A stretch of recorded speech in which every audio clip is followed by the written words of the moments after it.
Olá, boa noite, seja bem-vindo ao novo canal, seja bem-vindo a mais um programa Cortar a Direito com José Carmo, à qual desde já agradeço a sua presença e Olá, digo viva. que é uma honra poder conduzir pela primeira vez este programa, que tem sido sempre o Paulo Lopes e agora estou cá eu.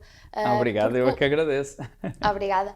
Porque o Paulo esteve e está à procura do Presidente da República numa das praias portuguesas.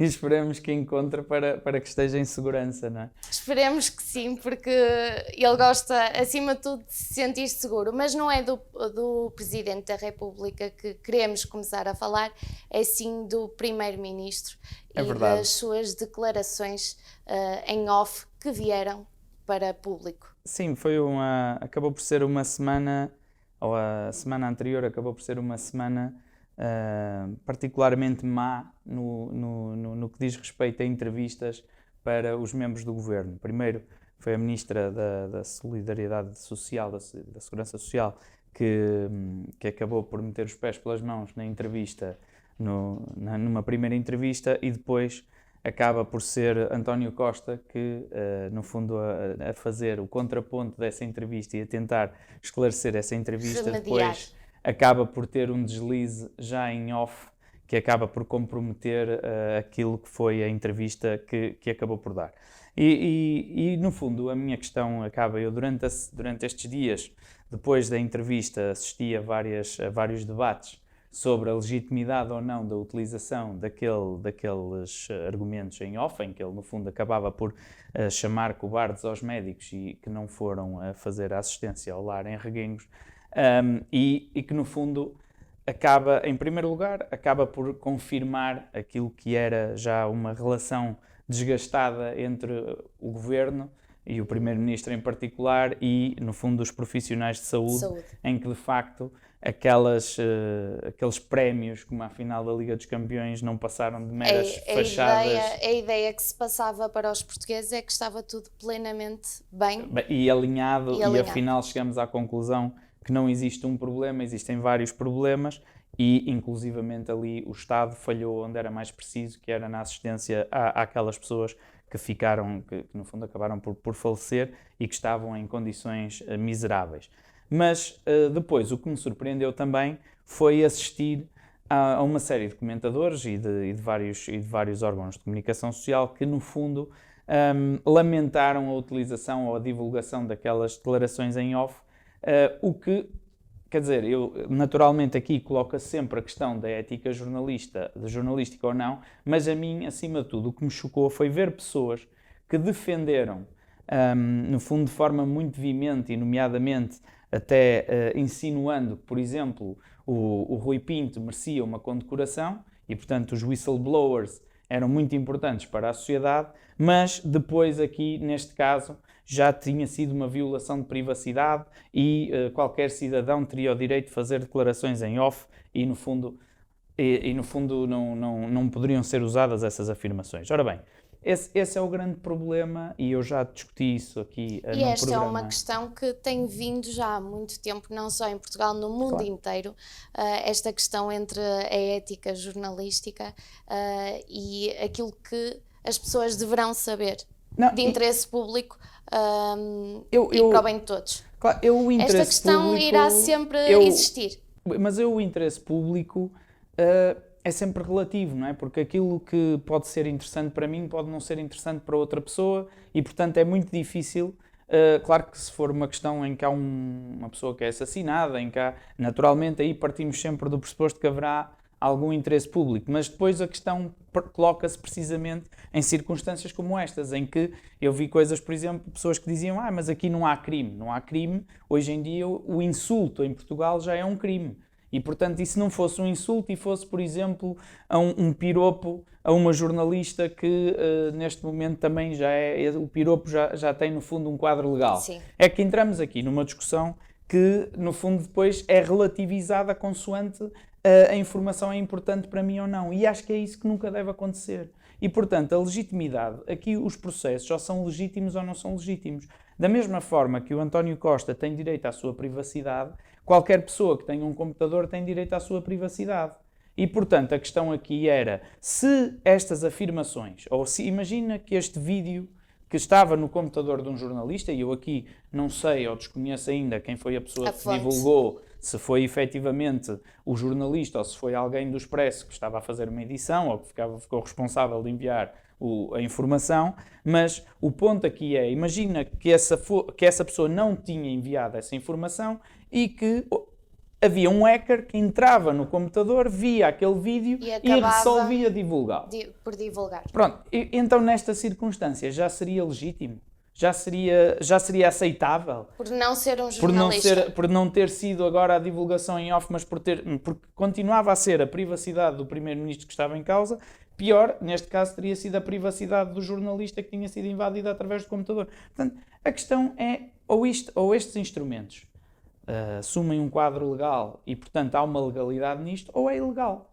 E não há aqui muito mais. Não há meio termo. Não há muito mais, porque, naturalmente, todos nós temos uma tendência a achar, por exemplo, numa situação de fraude, como, por exemplo, a da Isabel dos Santos, que toda essa informação deve ser divulgada, mas a questão que se coloca é, e depois o que é que vem a seguir?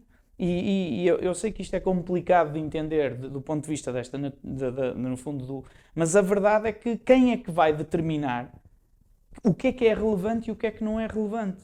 Quem é que faz esse escrutínio? Filtragem. Porque quem, por exemplo, é que sabe que não houve alguém, por exemplo, principalmente quando isto fica na mão de um terceiro, é que não houve alguém que pagou para que a informação relativa à sua pessoa não fosse divulgada. Então isto é justiça.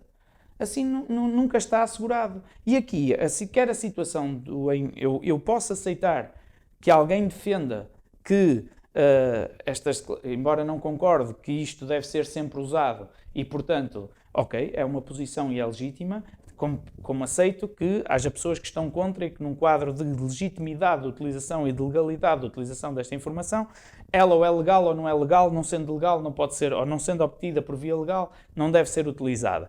Eu aceito estas duas posições. O que eu não posso aceitar é que pessoas que defendem que o Rui Pinto é um herói que deve ser condecorado, venham agora dizer que estas declarações do Primeiro-Ministro não podem ser usadas ou não podem ser divulgadas. Não faz sentido porque, no fundo, estamos exatamente perante a mesma circunstância, naturalmente com gravidades distintas, mas isso era aquilo que nós dizíamos, ou que eu dizia, que não é quem é que determina essa gravidade e quem é que tem, porque o que é relevante para mim pode não ser para ti, assim como pode não ser para outra pessoa qualquer. Portanto, essa relevância entramos sempre no campo da arbitrariedade e, portanto, não podemos, a justiça não pode ser feita desta forma. E não pode ser relativa, nem relativizada. Exatamente. E continuando a falar do Primeiro-Ministro, do António Costa, e destas declarações mais amargas sobre desta relação amarga, digamos, com os profissionais de saúde. Não, entrando de facto no sumo da entrevista propriamente dita, e até desse ponto de vista, essa declaração acaba por, no fundo, ser contraditória um bocadinho à imagem que o Primeiro-Ministro, e daí eu achar que tem relevância, ou pelo menos a relevância que possa ser atribuída, tem precisamente a ver com isso. É que na entrevista, apesar de passa uma ideia de desresponsabilização do Estado e tenta esvaziar o poder de fiscalização da Ordem dos Médicos, não é? Mas depois, ao mesmo tempo, vem em off, mas ao mesmo tempo tenta, no fundo, suavizar a relação que tem com os profissionais de saúde, mas depois em off já vem dizer que afinal são os cobardes e que, portanto, e desse ponto de vista eu acho que a relevância das afirmações são essas, porque se ele os elogiasse ninguém ligava àquilo que estava lá escrito porque estava em linha com o que estava na entrevista. O problema é que ia noutro sentido. Mas mais do que isso é que esta questão da Ordem dos Médicos ter poder ou não de fiscalização, quer dizer,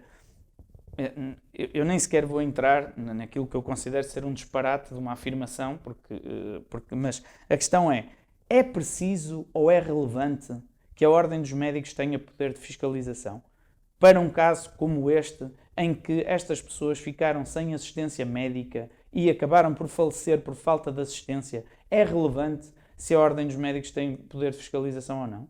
Se fosse um familiar que detectasse esta situação e que a reportasse, seja a quem for, não era uma informação relevante na mesma?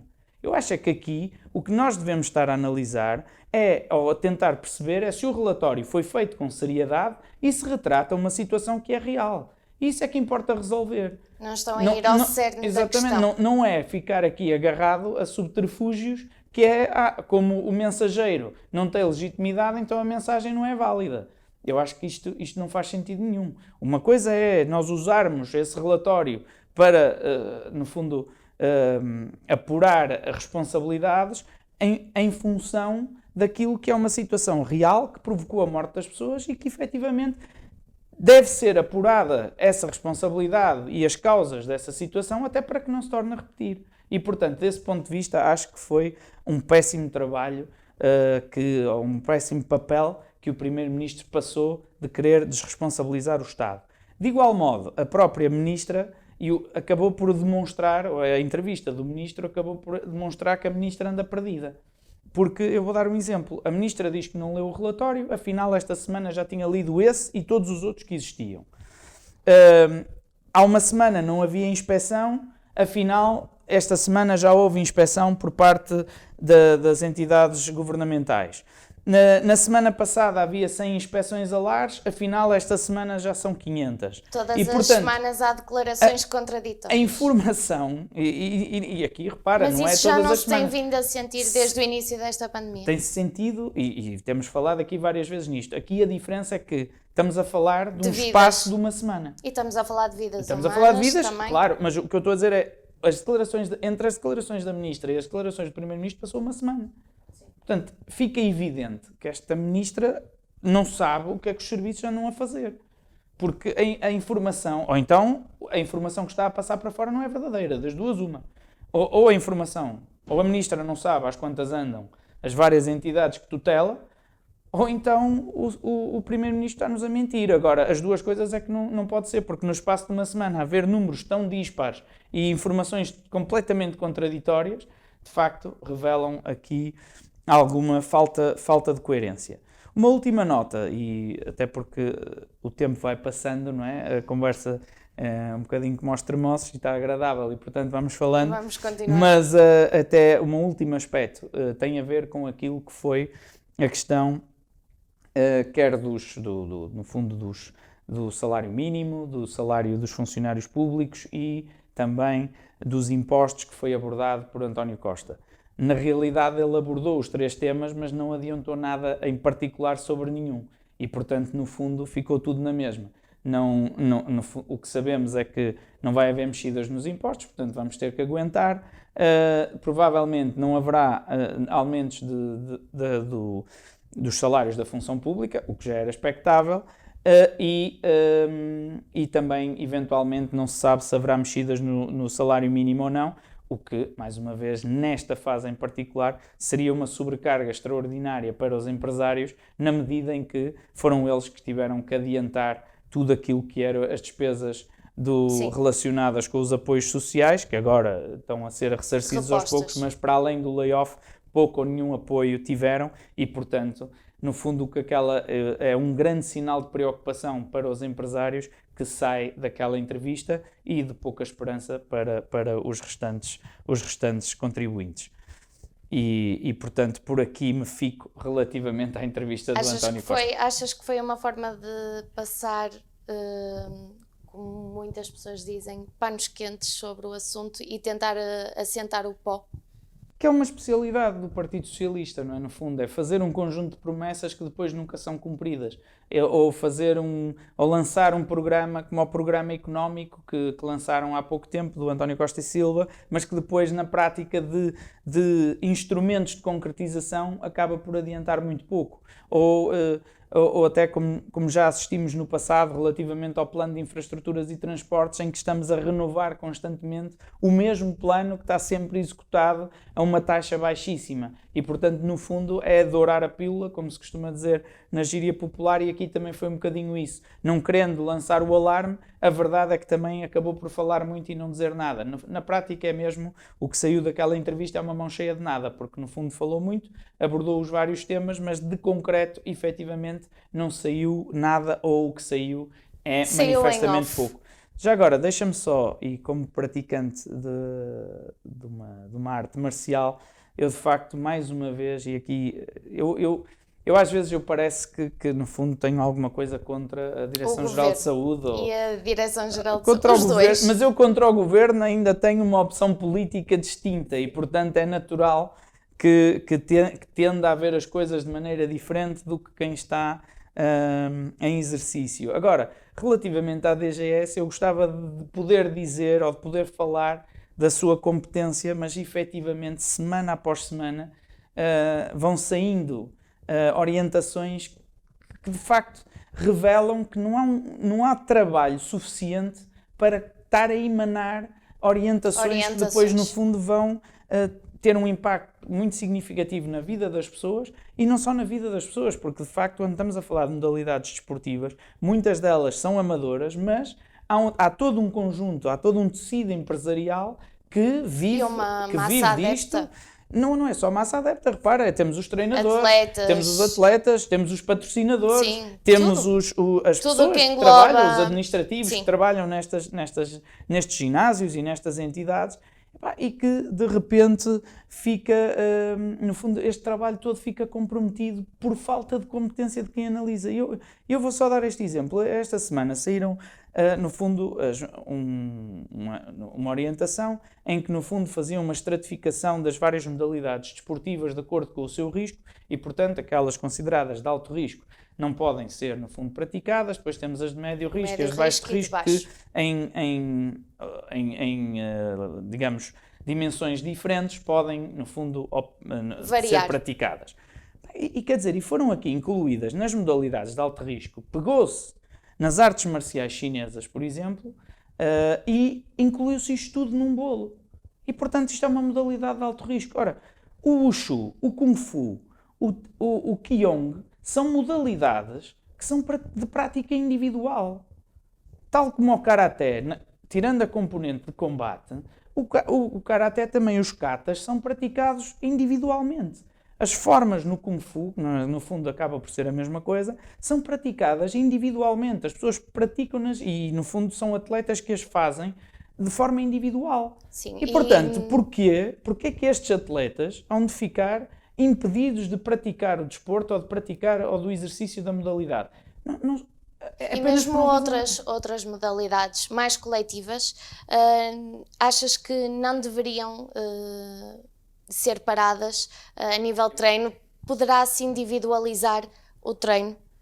Claro, assim, é lógico que é possível fazer trabalho individual. De forma a não criar uma paragem, exatamente. Fazer trabalho individual, ou nem precisa de ser individual, pode ser em grupos mais pequenos. Porque, por exemplo, mesmo ao nível de modalidades como o futebol, em que no fundo está permitida a prática, mas só ao nível profissional, a questão é porque é que ao nível dos infantis, dos iniciados, não é possível fazer em grupos mais pequenos e fazer a prática da modalidade, mas em grupos mais pequenos, mais controlados, em que no fundo existe o treino na mesma e treinos mais específicos. E coisas mais específicas, porque, quer dizer, isto não faz sentido nenhum. Mas eu dou um exemplo, e já que falaste nas modalidades esportivas, temos o caso do rugby. Quer dizer, é verdade que o rugby é um desporto muito físico, de contacto, mas o handball também é. O futebol. Mas eu já nem... O futebol joga-se com os pés e, portanto, sim, geralmente o contacto... Por norma existe, mas agora, é por no handball, por exemplo, em qualquer ataque, há uma série de jogadores que se agarram e que tentam impedir que o outro faça o remate. O basquetebol, a mesma coisa. O futebol, em determinados momentos também, em que os jogadores se agarram. Quer dizer, não... Repara, eu percebo que haja um contacto mais prolongado no rugby, mas a questão é, então, quando nós andamos a desinfetar superfícies, é porque basta um contacto para que o vírus se possa propagar. Portanto, é um bocadinho indiferente quando olhamos para a prática da modalidade esportiva, e só quem nunca praticou desporto é que pode entender, ou pelo menos estes esportes coletivos é que pode não perceber isto, quer dizer, a partir do momento em que estamos num jogo de futebol, a nível competitivo, não digo profissional, mas a nível competitivo, de basquetebol, de handball, o rugby, no fundo, é a mesma coisa. E, portanto, eu não consigo perceber esta estratificação.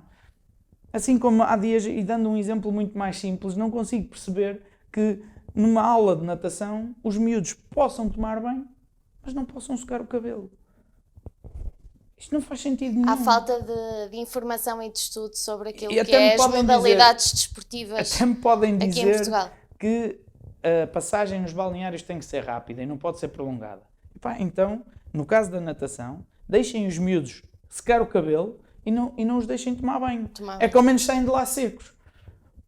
Assim, não consigo perceber, de facto. Continuo sem conseguir perceber estes planos de contingência que parecem que são sempre feitos em cima do joelho e sem falarem com as pessoas que estão envolvidas nestas modalidades para perceber verdadeiramente quais é que são aquelas de risco e que envolvem, por exemplo, desportos de combate, etc., e que não podem ser praticadas, das outras que de facto, em que nem sequer contacto físico há e que, portanto, poderiam perfeitamente ser praticadas sem qualquer risco. Mas, enfim. Já está a ser um ano atípico, mas para este tipo de associações de clubes e mesmo de academias que estejam ligadas a este tipo de modalidades, será um ano para esquecer completamente. É um ano para esquecer e é um ano muito difícil porque, infelizmente, em Portugal, e aí será quase, tirando o futebol, será quase para a generalidade das modalidades desportivas, no fundo o esforço financeiro vem em grande parte dos próprios atletas, que muitas vezes pagam as expensas a seu próprio custo, ou de patrocínios que vão conseguindo, etc. E, portanto, tirando de facto o futebol que consegue canalizar e obter dinheiros públicos numa dimensão que permite de facto outros voos e eventualmente uma ou outra situação particular, o futsal a nível profissional, o basquetebol profissional, pronto, e mais uma outra situação, todas as outras modalidades vivem de patrocínios e que geralmente não são patrocínios muito grandes, dado pelas PMEs locais que agora também estão em particular dificuldade e sem fundo de maneio, com problemas de tesouraria e, portanto, é um ano que será particularmente difícil para os atletas, para os pais dos atletas, no caso dos jovens que ainda precisam ou têm essa dependência familiar, e, portanto, vamos ver como é que será, mas não vai ser de todo um ano fácil. Muito bem, e para terminar este programa, temos aqui uma espécie de recomendação do José Carmo a um artigo do sábado sobre refugiados judeus aqui em Portugal. Sim, no fundo é só duas notas muito breves sobre coisas que vi neste fim de semana. Uma delas, naturalmente, é dar os parabéns ao Miguel Oliveira pela extraordinária vitória que teve e que, de facto, representa um marco único para a modalidade em Portugal e para o desporto motorizado, mas para a modalidade de motociclismo e, neste particular, da prova rainha do motociclismo. Acho que, de facto, foi um acontecimento extraordinário e muito difícil de alcançar, atendendo a que Portugal não tem um histórico da modalidade e portanto, ainda para mais por esse motivo, embora, de facto, quem tenha seguido ou quem acompanha a carreira fica feliz que, de facto, isso tenha acontecido e esperemos que a esta sigam outras vitórias tão ou mais relevantes do que esta. A segunda nota tem a ver para um artigo que vi na revista Sábado, relativamente no fundo aos refugiados judeus que vieram para Portugal. E é um artigo muito interessante por dois motivos. Por um lado, pelo impacto, e apesar de numa boa parte desses casos, esses refugiados no fundo estariam só de passagem por Portugal e no fundo depois para irem para os Estados Unidos ou para o Canadá, e portanto no fundo não ou até para outros países, mas no fundo estariam apenas de passagem em Portugal e acabaram por estar cá pouco, mas de facto foi uma comunidade que acabou por deixar uma marca muito significativa, não só ao nível das empresas, que ainda hoje várias existem e que vamos até a empresas como a Concentra, que fazia os brinquedos, a outras de botões de plástico e de outros exemplos, e depois naturalmente até inclusive ligada à própria banca, mas também ao nível dos costumes, nomeadamente a forma das mulheres se vestirem, no fundo a prática das senhoras irem ao café sozinhas, que era uma coisa que em Portugal não era prática e até no fundo era vista ainda com muita restrição, ou por exemplo os fatos de banho de 2 peças que já eram usados e que foram introduzidos pelos judeus em Portugal, enquanto que em Portugal ainda se usava o fato de banho único, com o saiote, etc. E portanto, desse ponto de vista é muito interessante ver a influência e que se estende até aos dias de hoje da comunidade judaica em Portugal.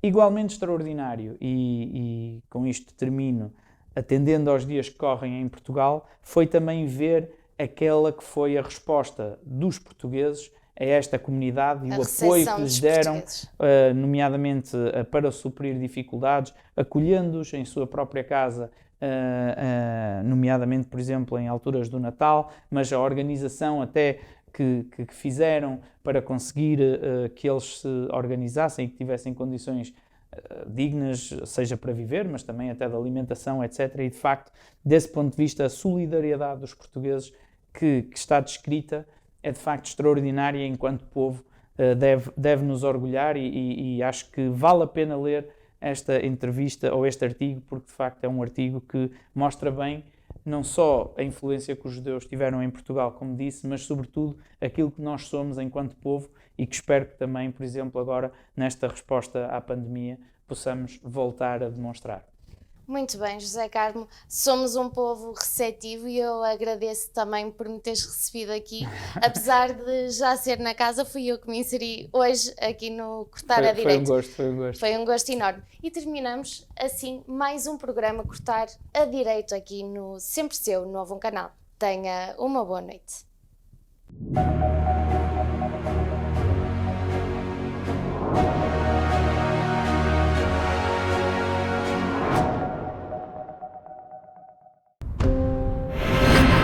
Novo Canal.